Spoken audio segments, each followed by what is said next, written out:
Hello mga ka-yek! Power tools ko po dyan. Magandang umaga po mga bossing ko. Ito nga po pala, ang order po ni Ma'am Jenaline ng Bataan, ipapakita po natin. Hello po bossing, ipakita po natin yung mga order nyo.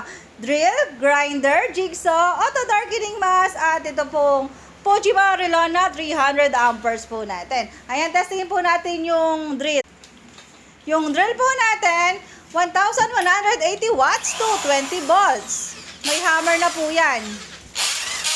Ayan po bossing ko.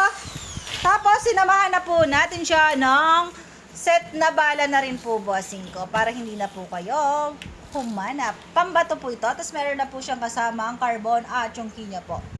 Testingin naman po natin bossing yung grinder nyo. Yung grinder naman po natin bossing ko, 1,250 watts to 20 volts. 100 mm naman po bossing ko. Ayan, uma-under din po siya bossing ko. Heavy duty na rin po yan bossing ko. May kasama na po siyang mga ganito. At sinamahan ko na po ng grinding disc, diamond at saka cutting disc bossing ko. Si jigsaw naman po natin, ito po bossing ko. Ilang watts ba si jigsaw natin? Si jigsaw po natin, 650 watts na po siya. Tapos bossing, sinamahan ko na rin po ng extra bala. Ayan, 5 piraso na po kagad yan.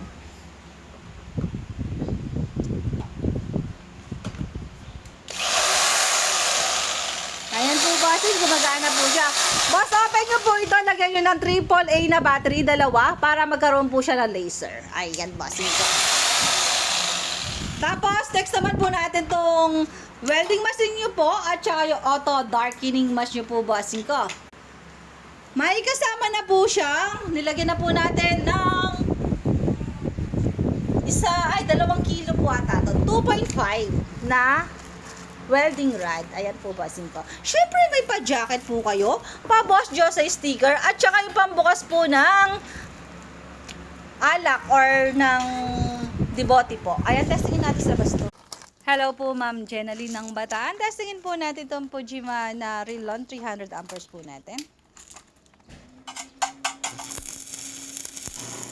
Ayan po bossing ko.